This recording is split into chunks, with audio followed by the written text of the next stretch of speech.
Thank you.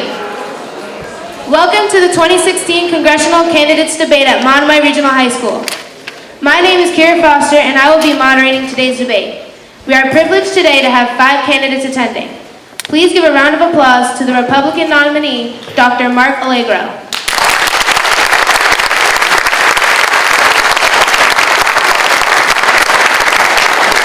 Independent candidate, Chris Cataldo.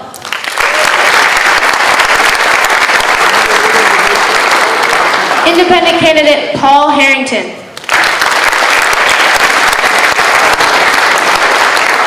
The Democratic nominee, Representative William Keating.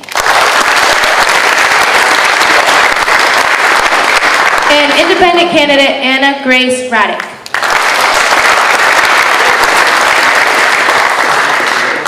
I ask the audience to hold all applause for the remainder of the debate so we can keep this going smoothly.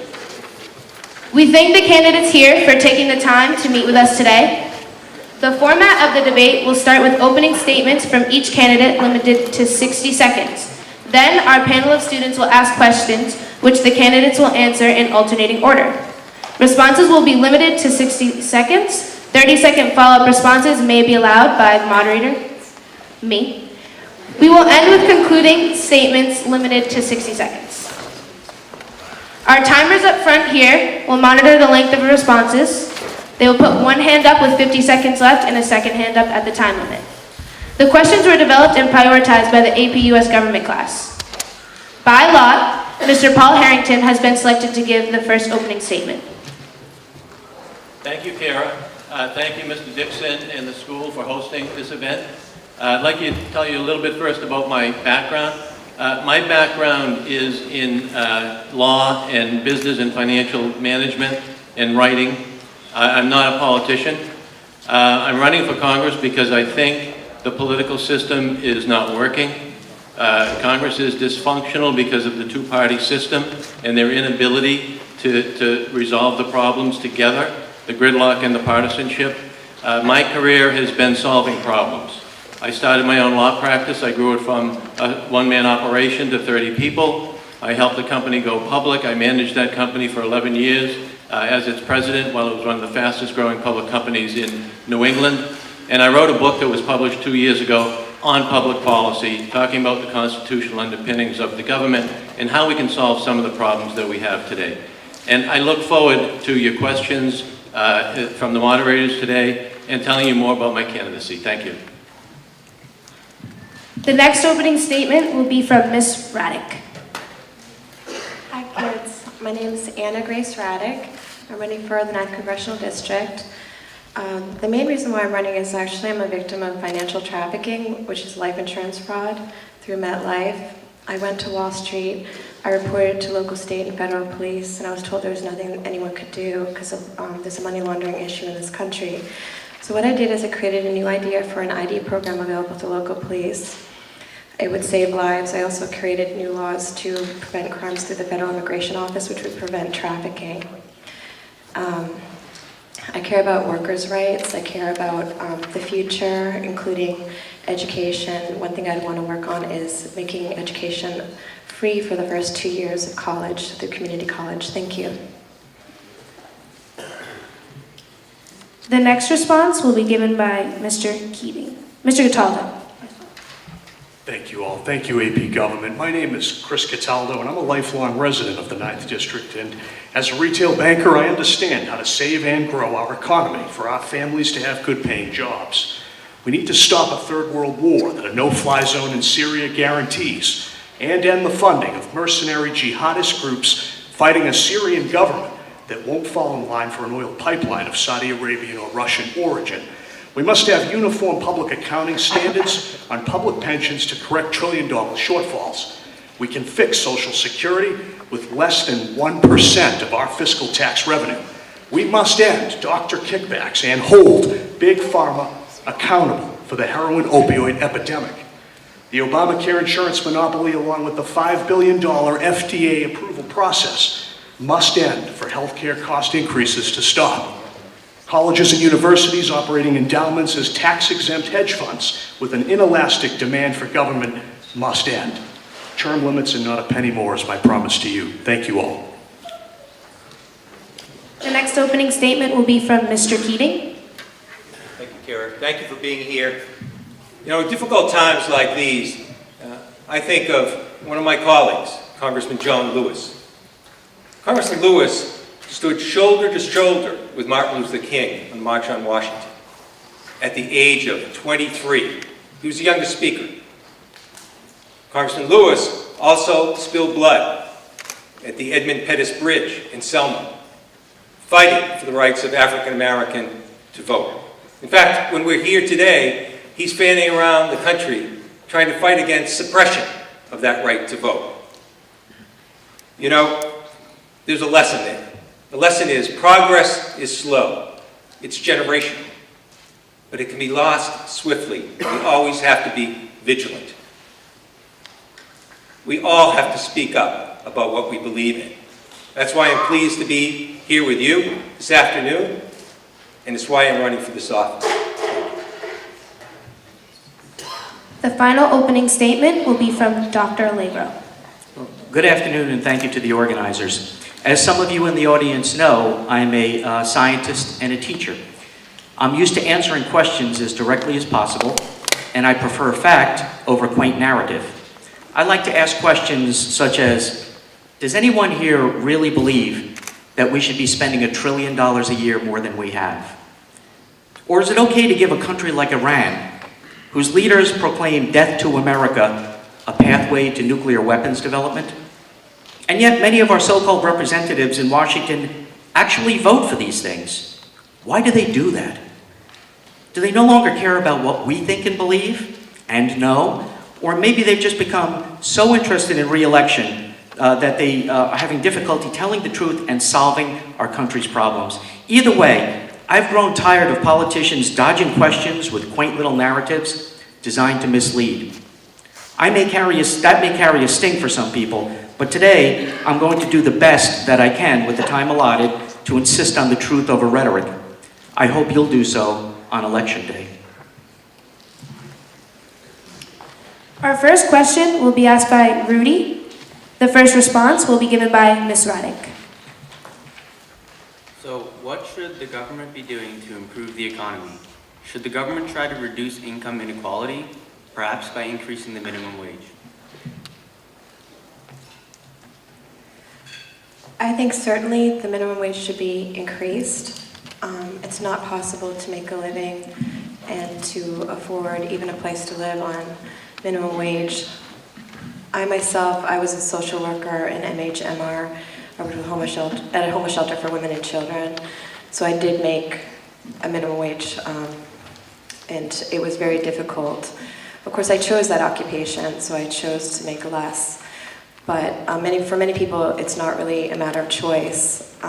It can be very, very difficult. I've worked in retail. I've gotten to know many people who work these pink-collar jobs, and it's just very difficult. And there's no reason why the government can't be instrumental in raising the wage for these people who are struggling to raise their families and are so dependent on socialized food stamps and also Section 8. Thank you. The next response will be given by Mr. Cataldo. The minimum wage needs to raise itself as the economy is stimulated without regulations and government interference at every nook and cranny, as they say. Now, the Trans-Pacific Partnership is something that our president may very well try to jam through the Congress. And, I'll tell you, I know that Congressman Keating supports the TTIP. Here's the deal. These trade agreements, they serve the WTO, the World Trade Organization, and they do not allow economic policy to benefit our country. NAFTA, for instance, cost our nation 66,000 manufacturing plants and 5.7 million American jobs, one of them being my father's.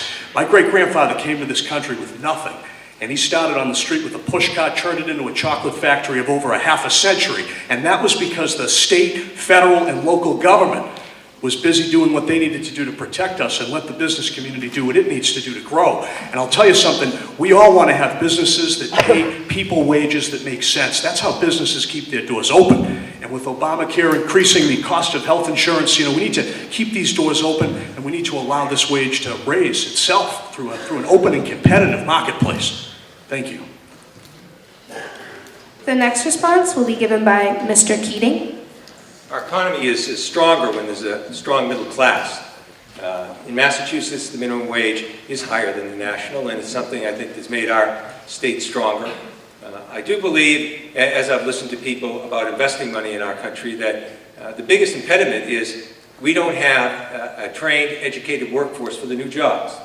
Well, we can do better with that. Right here, I've worked to secure funds for Cape Cod Community College in areas of increased STEM education, retention of those students, as well as having people trained for industries where jobs are looking for people.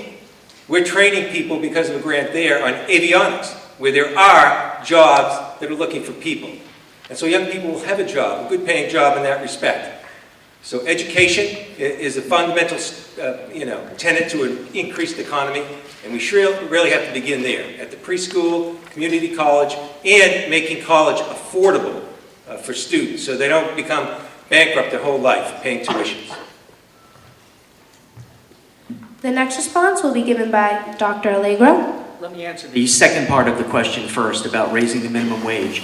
This is just an example of what happens when the government interferes. I might be off by 1 month on this, but in April of this year, the city of Seattle voted and put into place an increase in the minimum wage, and by the very next month, in May, they had lost more jobs in Seattle than were lost since the Great Recession of 2008. So the government needs to keep its hands off of our marketplace. Now, the way to reduce income inequality is by providing jobs for as many people as possible. Here's the way to do that. You first have to understand and admit to yourself that 2/3 of the jobs in this country are created by our small and middle-sized businesses. So you need to get your foot off the throat of these businesses, the federal government does, and municipal and state governments, to provide an environment that will not only let them survive, but thrive. The final response for this question will be given by Mr. Harrington. I've run a public company and I've studied the economy extensively, and I believe that we need two things that will never happen under the existing two-party system. We need more free markets, less regulation of the economy, and we need to reduce income and wealth inequality through tax policy and other policies. Those are the two things that will drive the economy. Now that may seem inconsistent only because we're trained to either take the doctrinaire left approach of the Democrats or the doctrinaire right approach of the Republicans. But really what we need to do, the demand side needs less income and wealth inequality so that people have money to spend. And the supply side needs less regulation so productivity can grow, because it's been barely growing in the past few years. So that's what we need to meld these policies. In other words, Ronald Reagan was right about free markets, and Bernie Sanders is right about income and wealth distribution, at least in some measure. Thank you. The next question will be asked by Colleen Cronin. With the increasing cost of tuition, what can Congress do to make college more affordable? Ms. Raddick.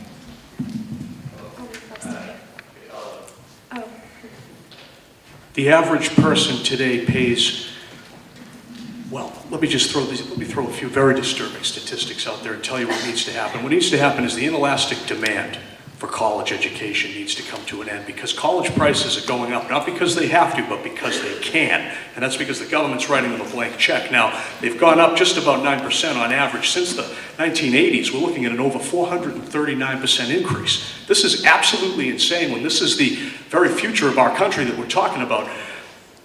Everybody that's in their 50s and 60s today paid 1% of what millennials, what everyone in this room will pay for college education, and makes 3 times as much. And that's the very same degrees from the very same institutions. That's a robbery that's confining the brightest minds, the people that are going to keep this country alive, to the parents' basements. And it's something that needs to end. You know, as somebody that was a member of the middle class, that is a member of the middle class, you know, I punched a time clock for 40 hours a week. I had a good paying job. I went to Suffolk University. I had over 60 grand in debt, and I still couldn't qualify for a mortgage. That's an entire generation being silenced, and that is something that since 2010 hasn't been dealt with properly, which is why we need to elect somebody that isn't a Democrat or a Republican, so we can take accountability for this issue. Thank you. I would ask the candidates to please respect the time limits so we can get to as many issues as possible today. Mr. Keating? I was fortunate enough to be able to work my way through college. I worked my way through the college working in the post office and was able to pay for my full tuition that way. Those opportunities aren't there for young people now for two reasons. Those jobs aren't as available, and number two, the tuitions are so high that you could never pay those tuition figures. There's three things we could do quickly. One thing is, with existing loans, allow people to renegotiate down those loans. The way they renegotiate down loans for a home mortgage right now, the U.S. government is making money off of this, and they shouldn't be doing that. Number two, tuition relief programs, where we hired someone in our office where they worked public service, and there was an agreement, private side, that they would get tuition relief. We should encourage that. Thirdly, the 2+2 program that's in existence right here, which means 2 years of community college, then 2 years of a 4-year college. The combined tuition, $30,000 total. Those programs make it affordable, and we can do that. And we should do that. And for the reason I mentioned before, for our economy, we have to do that. Dr. Allegro? Well, having spent over 30 years in an academic career teaching at both universities and medical schools, I actually have a little bit of insight to this. One of the problems, and I was glad to hear Mr. Keating talk about the federal government making money off this, because once again, the fingerprints of the federal government are all over this problem. The federal government has become a milk cow for our universities. That drives up the costs. We don't need to push students. In fact, it's no role for the federal government to be pushing students into community colleges for 2 years. Community colleges are great, but why should the federal government be pushing students into 2 and 2 programs? It should be your choice, your freedom. Now, one of the other problems that we face is that immediately everybody looks to Congress and the federal government to fix a problem that they've created or helped to create. The big problem lies with the institutions themselves, who dearly love almost nothing more than to expand, build buildings, and create programs that really have no prospects for job opportunities for their graduates. So much of this has to be settled by the free market and with the federal government keeping their hands off. Mr. Harrington? Well, education is the lifeblood of our economy, and we don't have a good educational system in the United States now. Certainly not public education in most areas, especially in the big cities. I also worked my way through college and through law school. But when it came time to send my 3 children to college, it cost me $500,000 to do that. And those costs shouldn't be up there. It's going to be more expensive now when you go to college. We need to do a number of things to reduce the cost of education, make it more competitive, support more public schools, and make them a far better alternative to the private schools that charge so much money for their education, because their faculty is basically off doing research, and that's being funded by the people that are paying the tuitions. So there are a lot of things we can do to reduce the cost of education, and certainly I agree that the student loan rate should not be 7 or 8%. It should, in a rate environment like this, it should be 2 or 3%. Ms. Raddick?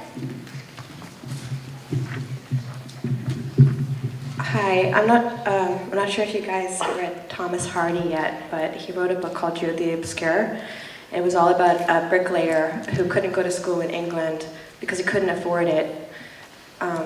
We living in the United States, we can take out loans and go to college, which is an amazing thing if you come from the working class, as I do. Also in England right now, if you get below a C average, you can't even go to college. I believe, as Obama does, that we could put $6 billion aside in federal funds towards 2 free years of community college for youth. It would really take a lot of the burden, the financial burden off of education. I lived in San Diego, where you could go to community college, each credit was $17. And so I hope to be instrumental in bring us towards the future and making college more affordable for all of you. Thank you. The next question will be asked by Sarah. Do you believe there are racial disparities in economic status and police treatment that the government needs to address, and if so, what should the government do? Mr. Keating? Okay, could you repeat that? I'm sorry, I couldn't hear you. Do you believe that there are racial disparities in economic status and police treatment that the government needs to address, and if so, what should the government do? Well, I think statistically it's clear that there are. One thing that we could do, obviously, is provide opportunities. In education, number one, it's important to have early education. Sometimes by the 3rd grade, people never catch up if they're behind. That opens up opportunities for people economically. That's important. On the police side, I come from a police family. My father was a police officer, my brother's a police officer, and my niece is a police officer right here in the Cape. I was a district attorney for over a decade, and I realized the importance of looking at each crime, at each offense, at each stop as an individual item. As a DA, I no-prossed cases when there was a bad stop. As a DA, I prosecuted police officers that committed extortion and wrongdoing. You have to look at this case by case and realize that if you don't do that, disparities will perpetuate itself. But I think we should move away from the finger pointing about who's to blame and look at the solutions to these problems. As a prosecutor, I was in the middle of this and saw how important that role is. Please remain to the 60-second time limit. Our next response is coming from Dr. Allegro.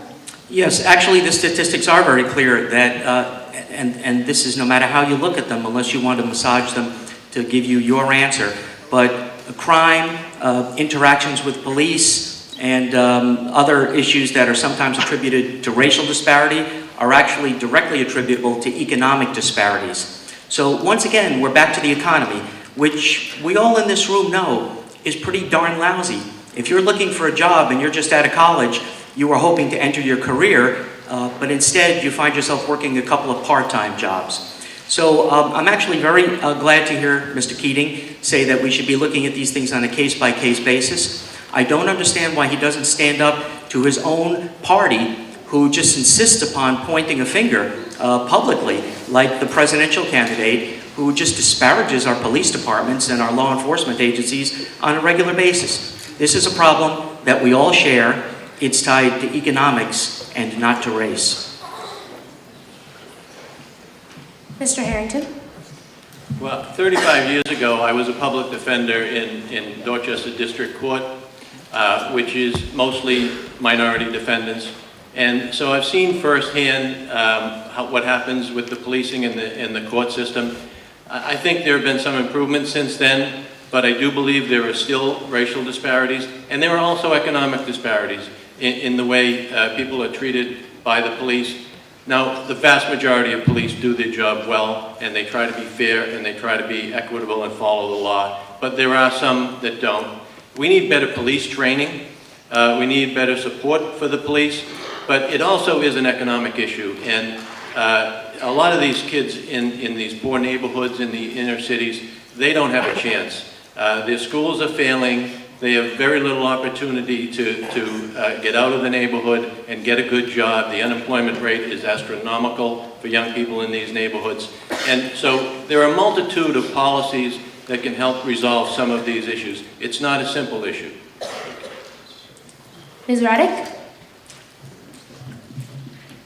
Well, MLK said that he had a dream that we could all live together. That is beginning to come true, however, not totally in some areas of the United States. I've always wanted to be a police officer. I recently took a police officer exam in 2015 because I'm a victim of a crime and I wanted to get myself on the radar. So I do like the police. And I don't really think this is a police problem or a black problem. And I think there's a lot of division being created. I think that police are the first people that black people see representing our government, and so they get unfairly blamed. The larger issue is that there are not good paying jobs in the African American community. They're largely segregated. I've been all over the United States. I've been to Houston, Nebraska, Compton, Queens, Bronx. These communities are segregated naturally, and it is not fair. There's no inclusion. And so I think we need more inclusion and we need less systemic racism. Thank you. Mr. Cataldo? I'll tell you, this is just a complete travesty. This is big money. You know, I'll tell you, the Democrats, the Republicans, nobody wants to have accountability. Our DAs and our prosecutors are responsible for an $80 billion a year cost to incarcerate 2 million people in this country. We incarcerate more people in this nation than any other. And I'll tell you something right now, you know, we've got a huge issue here. Our police officers, they have a very difficult job. They risk their lives. Look at what happened in Iowa yesterday. It's unbelievable, the kind of threats that they face. And that's why we need to make sure they're provided the very best treatment and the very best training, because we need a national standard of force. We need to make sure that when that gun is drawn from that holster, it is the very last resort. We need to look at criminal justice entirely different. You know, it's a big business. It made our congressman a millionaire, and it kept the Democrats and Republicans in power through fear-mongering. So what we need to do is just be honest about what's going on. We need to stop arresting people. We need to handle public health crises. We need to protect our police officers, and we need to stop stoking the flames of racial injustice. Thank you. The next question will be asked by Ben. Candidates, what, if anything, should the government do to address the gender pay gap, sexual harassment, and sexual assault in the workplace? Yeah, well, look, I have to just make this point once again, and this is, not to disparage the questioners over here, but every question has to do with what can the government do? What can the government do for you? There was a Democratic president in the 1960s named John F. Kennedy who asked, what can you do for your country? Our whole mentality has changed. The government is part of the problem. We need to understand that. Now, as far as questions about, what was the specific question? To address the gender pay gap. Gender pay gap. Now, I know you're not going to want to hear this, but there is no gender pay gap if you factor in all factors. For instance, the average woman in the workforce is in the workforce a shorter period of time. She's younger. She takes more time off because she has children. And she's a junior in many organizations and hasn't been in there long enough to be making the same pay. So if you factor in all of the data, there is no gender pay gap. But I'll tell you where there is one, in our presidential candidate's own campaign and in her State Department, where actually the women were paid below the rate that the national average suggested. Mr. Harrington. I'm a free market supporter. I certainly believe in equal pay for equal work, but I've also been a businessman, and I know that there is no such thing as equal work. You could put two people in the exact same job with the exact same description, and one is going to shine and be more productive, and the other is not. And it has nothing to do with whether they're a man or a woman or what their race is. So you cannot dictate those things. Government cannot come in and say, we're going to pay everyone the same if they have a similar job description. It doesn't work. It will reduce productivity in the economy. As far as sexual harassment in the workplace is, there should be almost zero tolerance for it. And we should protect the people that expose that sort of thing in the workplace. Everyone deserves a safe and fair working environment. Ms. Reddick? Well, I think that pay for women and men, it shouldn't be a political talking point, and I'm kind of disgusted that it is. It should be just the law that people get paid for the same amount, the same work, the same pay. Again, I come from a working class community, so I've actually worked hard. I've worked in retail jobs. I did work at Walmart, and women do make less than men for the same amount of work. In fact, I was actually paid less than, I know you guys are kids, but I got paid less than a 17-year-old boy at Walmart. So, and I felt that I was doing more work, I worked more hours, and that he was very, very young. And I'm sorry, I know you guys are kids, but I just thought, hey, I have seniority, I have years of experience, and we should be getting paid the same amount of money. So it is a big problem, particularly when you get to these pink-collar workers. This is like their very livelihood. They live paycheck to paycheck, hand to mouth. And so this isn't even funny, and I think that a lot of people are so out of touch in Washington, D.C., they cannot see how people are struggling. And I'm going to be a firm and constant voice that people should have equal pay. Pardon me, you were over your time. Thank you, sorry. Mr. Cataldo. Well, sexual assault is a systemic cultural phenomenon. It's exactly why I'm running unenrolled, because I look at our two presidential nominees who have completely dropped the ball and I think are failing us in such a great you look at the Democratic side and Bill Clinton with his track record, you look at Trump with the video that just broke. I mean, these are opportunities for people to talk about what's going on, and everybody's silent, and 1 in 5 women are sexually assaulted. And, I'll tell you something right now. I was on a college campus, I've seen what goes on. And a lot of folks are looking the other way. And the Democrats and the Republicans are not doing enough. They never have been. And I'll tell you, this is our opportunity right now, because it has never been more abundantly clear that these two parties are only serving themselves, while literally our family members are assaulted. I mean, it's an absolute travesty. And, we need to talk about it, and we need to take action about it. Mr. Keating? I've actually had experience in this regard. As a district attorney, we set up programs which really would go into the workplace and inform people, what is the law, what is, where would you violate that, what sexual harassment is even. And we were invited in to those companies, and they enjoyed the opportunity to learn more themselves, and they came away always learning more. So I think we have to do a great deal more just with educating people in the workplace, employers, fellow employees, just what to do. Sexual harassment is difficult. There's 4 men standing up here and only 1 woman. I know just recently, even in our own household, there were discussions that I hadn't even known about that family members of mine have gone through in terms of sexual harassment. It's an important issue. We can do more, and we can certainly educate at the workplace and at a younger age in terms of what's right and wrong in this regard. I'm going to allow a follow-up of 30 seconds. Yeah. So this demonstrates precisely what I was talking about in my opening statement. The question was about equal pay in the workplace. And at least the last 2, I couldn't hear the first couple very well from where I am, at least the last 2 candidates up here changed this into a conversation about rape and sexual harassment. And I don't understand how, when you're asked a question about equal pay for equal work, it gets turned into something completely different and goes unanswered. Again, I believe that many of these issues are resolved if we had a stronger economy, a more competitive economy.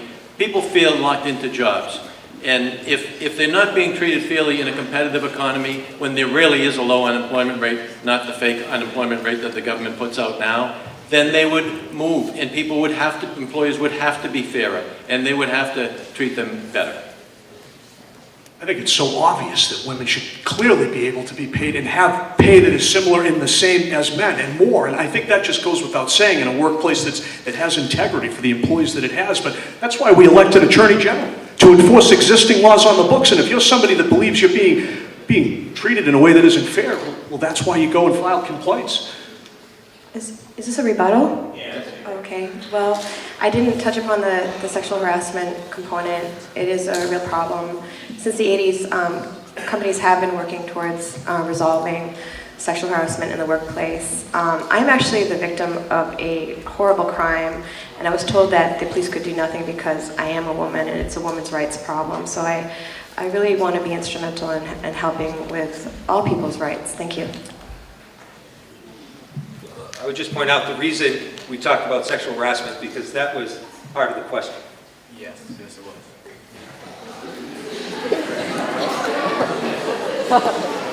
And no answer was given about equal pay by 3 of the candidates up here answering questions. We're going to move on to the next question asked by Rui. Quiet down, everyone. So with humanitarian crises in Syria, Sudan, and elsewhere, what should we be doing to reduce suffering, help refugees, and prevent future atrocities? Mr. Harrington. I couldn't quite hear it. I think it was about Syria, Sudan. With humanitarian crisis in Syria, Sudan, and elsewhere, what should we be doing to reduce suffering, help refugees, and prevent future atrocities? Well, first of all, I support taking in a certain amount of refugees. They have to be vetted. They have to be screened properly. But I'm not afraid of somebody from Syria coming and moving in next to me because they're from Syria and they might be a terrorist. As long as we have a program where we're screening people and to the best of our ability. But beyond that, the refugee problem is enormous in this world. There are too many places where people can't live a safe and decent life because of the wars that are going on and the strife and the oppression. Now, we can't solve all those problems, but I do believe there is a role for America to be involved in the economy. I'm not an isolationist. I believe that we need to be out there trying to resolve some of these problems, but not militarily. Certainly not militarily as a first resort. It's the last resort. Ms. Raddick. Well, I spent some time recently with people from Syria. I went to a seminar of sorts. I wanted to hear what they had to say. They just basically seem to want people to listen to them. And the ones that are coming here, they hope that they will be accepted. And so the ones that do come here, I hope that everyone accepts them. I do believe in a proper vetting process. A lot of them are not being vetted properly, and they do think that some people coming here may be working for ISIS and ISIL, which I find very scary.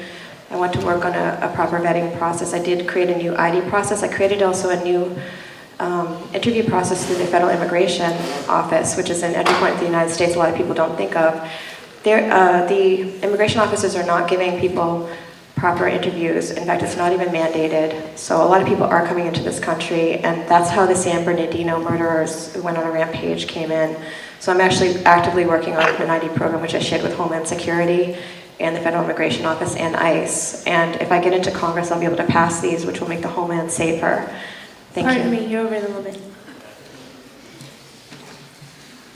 Next, we'll have Mr. Cataldo. We need to stop toppling dictators. We need to stop destabilizing the world. We saw it in Libya with Gaddafi. We saw it in Iraq with Hussein. We're experiencing it right now in Syria. You know, since 2014, 400,000 people have died in Syria. There are 6 million refugees that have been displaced, 8 million internally within the country. And you know, the war, it's not a civil war. There are 50,000 foreign fighters that have been sent by Saudi Arabia and Qatar. And you know, Russia, they're benefiting from this conflict as well, because it's competition over oil, of all things, oil. The same thing that funds the Democrats and the Republicans. And I'll tell you something right now, 75,000 troops on the ground in a 30-year war that Secretary Leon Panetta predicts, that's a potential draft. And that's people like us in this room. We can't allow this to continue. You know, this is an example right now of why we must vote for the person and not the party. And, you know, when it comes to the refugees, we have no way of vetting them. We need to keep our borders secure. We need to make sure that whoever comes in our country doesn't pose a threat. Thank you. Mr. Keating. Well, in both of those situations, there's one thing in common. In Sudan, you have President Kiir and his former Vice President Bashar at civil war with the factions there. In Syria, you have Bashar al-Assad and the rebels at civil war. So the two civil wars, very difficult for us to do anything directly in those situations. In Sudan, it's terrible. They have children as soldiers there. We should use our influence diplomatically, because both of them require a political solution diplomatically. In Syria's case, though, where Bashar al-Assad is just murdering his own people, almost 300,000, we should work for safe zones to try and do that, when we militarily can provide that. So that's what we will have as a goal. We're getting more information on the ground. We're pushing the footprint back in Syria. But ultimately, we need safe zones so those refugees can flee to those areas. Dr. Allegro. Yeah, well, we need to stop toppling dictators and allowing conflicts of dubious history to take place on our watch. Our foreign policy is in tatters. We should never have become involved in Syria or in Libya or in Yemen, where it is now just a total mess. Listen, here's something important. Of all the things that we ask federal government to do, its #1 priority, according to the Constitution, is safeguarding American people. And so here's #2 that we can do, is not let people into the country who have not been properly vetted. Our incumbent congressman voted in 2015 for the omnibus spending bill that increased the number of unvetted Syrian refugees to come into the country. Many of them good people, but who knows, because our own FBI says that we can't vet them properly. Here's what we can really do for these people, and that is this. Use our money more wisely and set them up, provide them with housing, food, and other needs overseas, closer to their home country. The money will go a lot further, they'll be safer, and Americans will be safer as well. Two rebuttals have been requested, and I am granting them.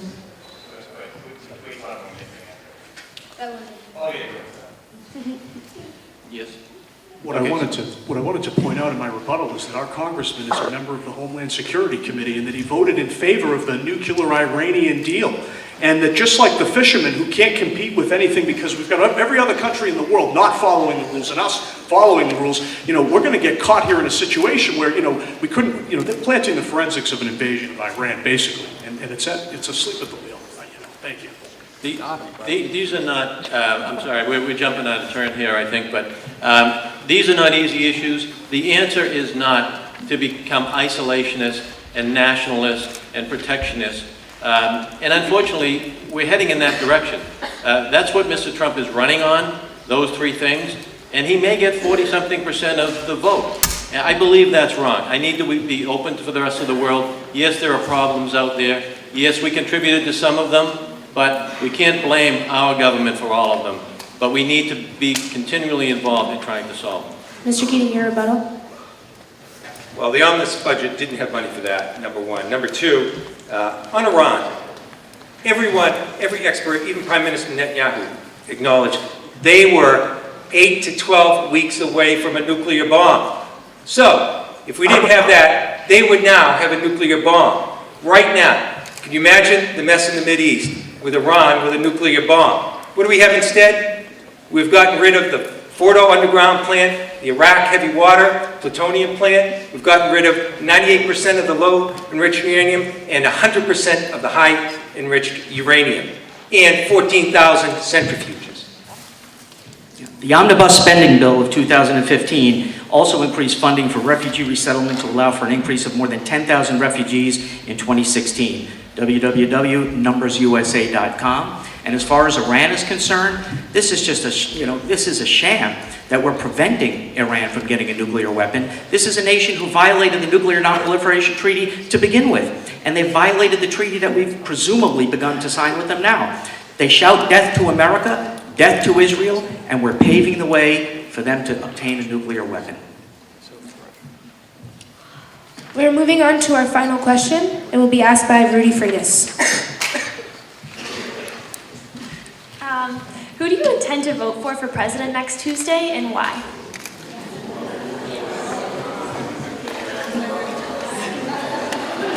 We'll be starting with Ms. Raddick.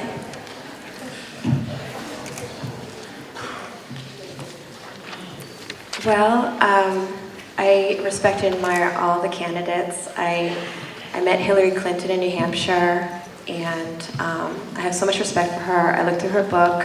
She's done a lot of work around the world. She's really improved our relationships with international countries. I met a Chinese journalist who told me that it was the Clintons who really improved the image of the United States in the world. There are some things I like about Trump. My grandfather actually worked on Wall Street, and he kind of reminds me of my grandfather. My grandfather was very macho, and I like him. Sometimes I like him, sometimes I'm like, oh my gosh, that's really something, you know. But I actually voted, I've already voted. I voted for Johnson and Weld. I voted because I felt that Weld was an honest person. He has a lot of stamina and equilibrium to have climbed Mount Everest. I think he climbed a few times. I also think Weld was a good governor in Massachusetts. He was a Republican, but he really was balanced socially. He was liberal socially. And so I voted with my conscience. I felt that there was so much wrestling going on. Thank you. Mr. Cataldo? Talk about fraud. Take a look at those two nominees. Take a look at the system that created them.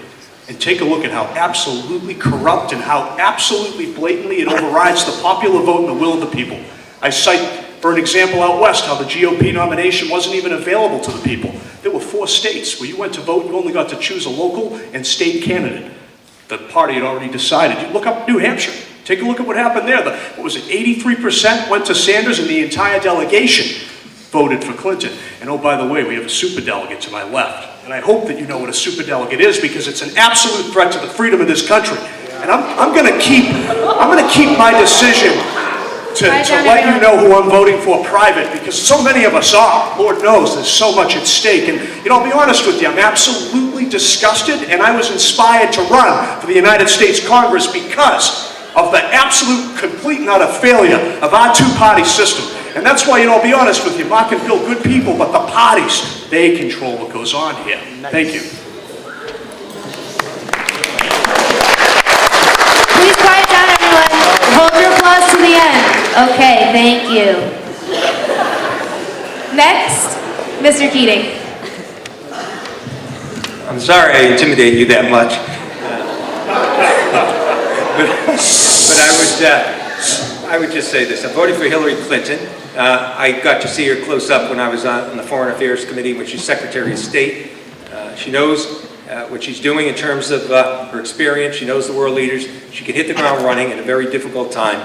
And also, in this very ugly campaign that we've had, we haven't talked about other issues that are important. And among her priorities are things that I've talked about, particularly money for preschool education, for Head Start, to give people an equal opportunity educationally at a young age. And also, something we've never mentioned virtually in any debate so far, doing something with our infrastructure. She's supportive of a bill that I've co-sponsored, the National Infrastructure Bank. We've got to repair. 60% of the bridges in my district are failing right now, and we've got to address this issue.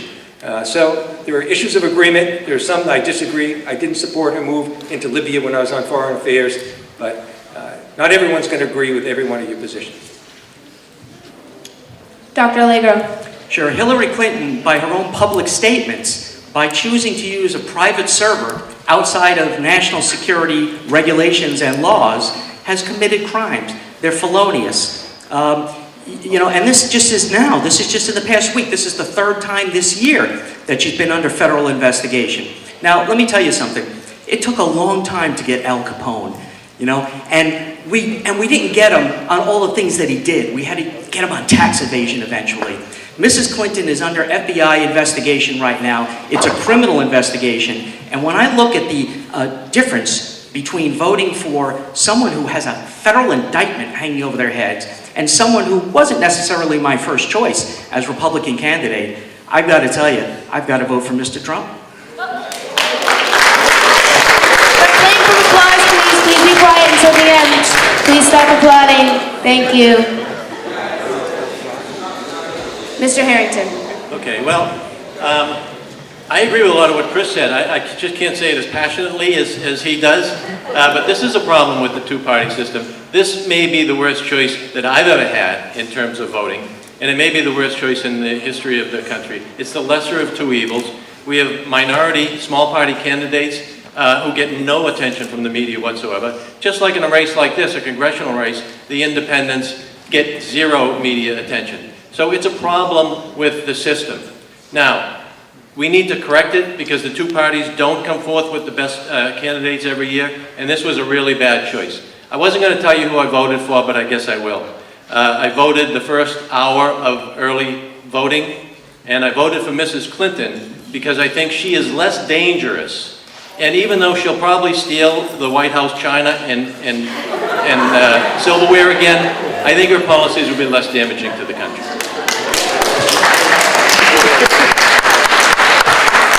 Due to time limitations, we will have to end our questions there and ask the candidates to make concluding statements of 30 seconds each. Mr. Cataldo, you're next. Four people a day. I don't know if this mic is still on here. All right, here we are. So 4 people a day. It's not so, it's disturbing. 4 people a day are dying of this heroin opioid epidemic. And 80% of them started on prescriptions from doctors themselves, while 20% get the help they need. And Purdue Pharma makes $3 billion a year. Massachusetts is the 5th most ranking in doctor kickbacks. We've got Democrats and Republicans dialing 6 to 8 hours a day, literally, raising a record $730 million so far in 2016. We've got 22 veterans a day committing suicide. We've been sold out by our leadership in terms of our economy. We've got the Federal Reserve selling out our future. And here's the thing. Pardon me, your time's up. You have 30 seconds. All right, well, thank you. Mr. Keating. Well, thank you, and Chris, I'm glad you brought that issue up. We had discussed it here. It's a very important issue. When I was DA, I started a task force a decade and a half ago. I saw the trend coming, and I've been able to get some things accomplished in a very difficult House. I have a safe prescribing for veterans bill that passed the House that makes sure that we're not overprescribing for our veterans. I have a bill that increases the utilization of naloxone, which can save lives, and a bill that was legislation that was signed into law by the President dealing with the drug take-back program so we can get opiates out of the medicine cabinets and disposed of. Thank you. Next, we'll have Dr. Allegro. Sure. Look, it's not about party, and it's not even about two parties. It's about two visions for America. One that puts its faith in bloated, intrusive federal government, where Washington creates the jobs and decides what constitutional rights will be observed or be set aside, right? Big government. That's my opponent's vision for America. My vision relies on the common sense industry and entrepreneurial spirit that made this country great in the first place. It's the America that gave us the best education, the best medical establishment, and the highest standards of living. So should we stay on this track, or should we do something new? Should we vote for a representative with a deep knowledge of science and a fresh... Over the time limit. Yeah. Vote for me on November 8th. Next, we'll have Mr. Harrington. Quiet down, everyone. We have limited time left. Alrighty, we'll hear from Mr. Harrington next. John Adams said, "There is nothing which I dread so much as a division of the Republic into two great parties, concerning measures in opposition to each other. This is to be dreaded as the greatest political evil under our Constitution." He was right, and that's what we have today. The economy is barely growing. Despite continuing fiscal and monetary stimulus, the true unemployment rate is 10.7%, and productivity growth is the slowest in decades. Public debt is a higher percentage of the economy than any time since just after World War II, and the fiscal deficit is rising again. The federal government overspent by 30... Thank you. Okay, well, vote for me. Ms. Raddick, finish us off. I hope you'll vote for me if you're of the voting age. November 8th, obviously I'm a woman. 51% of all Americans are women, 18.5% are in Congress. We need more women to represent women's interests and also families. Hillary Clinton said, if you're a woman, please have skin like a rhino. If any of you are interested in entering politics, I want to inspire you to do that. Being in this high school reminds me of when I was younger. I had a guidance counselor who told me that I should never go to college because girls like me don't go to college. I want to inspire you to please run for Congress. Thank you. For our closing remarks, I would like to thank the candidates for taking the time from their busy schedules to participate in this debate today. We have Monomoy t-shirts to show our appreciation for you for coming up here. And thank you to everyone from Mr. Dixon's government class for helping out with this debate.